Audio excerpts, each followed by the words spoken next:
La semaine qui se termine aura peut-être joué un rôle clé dans la présidentielle qui aura lieu dans moins d'un mois, puisque s'est tenu le débat entre les deux candidats à la vice-présidence, Kamala Harris et Mike Pence.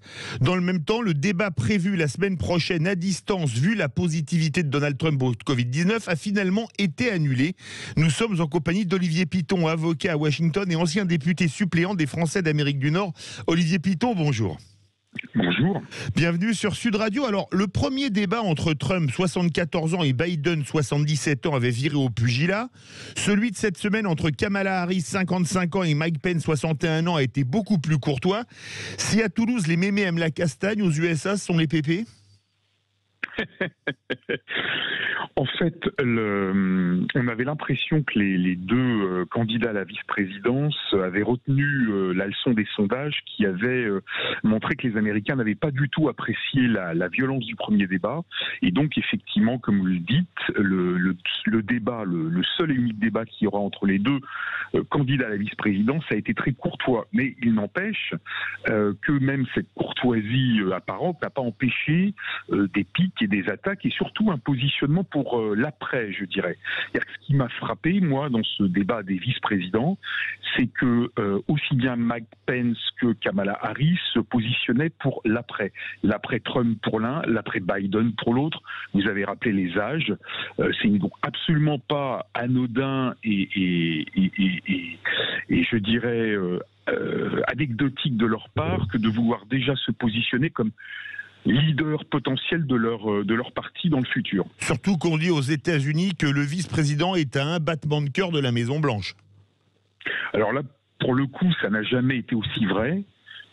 Puisque on a un président qui est en rémission, mais qui sort malgré tout d'un test positif au Covid.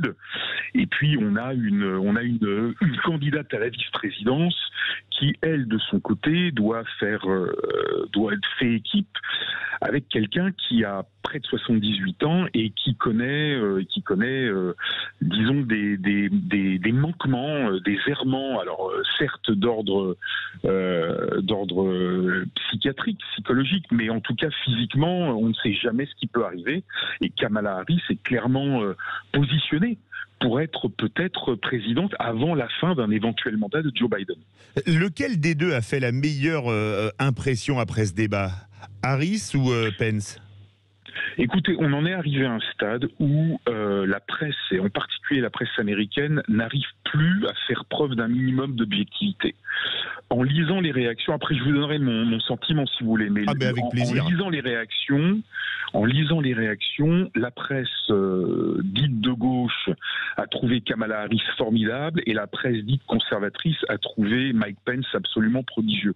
On n'a pas eu, on n'a plus, si vous voulez, de presse aux États-Unis qui ne soit pas totalement clivée, qui ne soit pas totalement engagée dans le combat politique et qui n'est pas déjà, c'était toujours un petit peu le cas, mais ça n'a jamais été aussi fort qu'en ce moment. Il n'a jamais déjà choisi son camp et finalement milite pour son camp. Quant à moi, je pense que Kamala Harris a bien résisté, qu'elle est beaucoup plus novice, qu'elle a beaucoup moins d'expérience que Mike Pence. Mais si je devais donner une décision, je dirais que Mike Pence l'a emporté au point. Il a été beaucoup plus convaincant dans ses propos et il a gardé ce calme qui a manqué à Donald Trump lors du premier débat.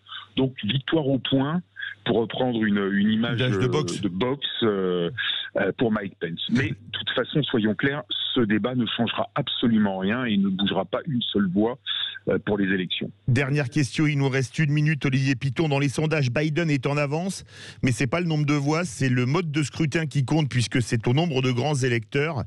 Qui, pour vous, va être élu maintenant à moins d'un mois de l'élection ?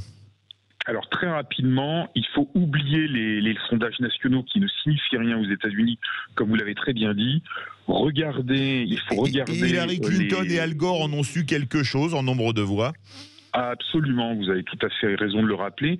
Donc d'abord, se souvenir que ce sont quelques États clés, 4 ou 5, qui vont décider de l'élection, que deuxièmement, Joe Biden continue à être en tête dans ces États, que troisièmement, il ne faut pas oublier que la décision la plus importante de ces dernières semaines est la probable nomination de Amy Coney Barrett, la nouvelle juge à la Cour suprême, et qu'il n'est pas impossible qu'il y ait contestation et qu'au bout du compte, la Cour suprême, comme c'était le cas en 2000 pour le combat entre Al Gore et George Bush, soit le juge de paix et décide, pour aller vite, décide du résultat de l'élection, du futur président des États-Unis. Eh bien écoutez, ça va être passionnant. Si c'est aussi long qu'en 2000, on va vous avoir très souvent à l'antenne de Sud Radio, mon cher Olivier Piton. Et ce sera avec plaisir.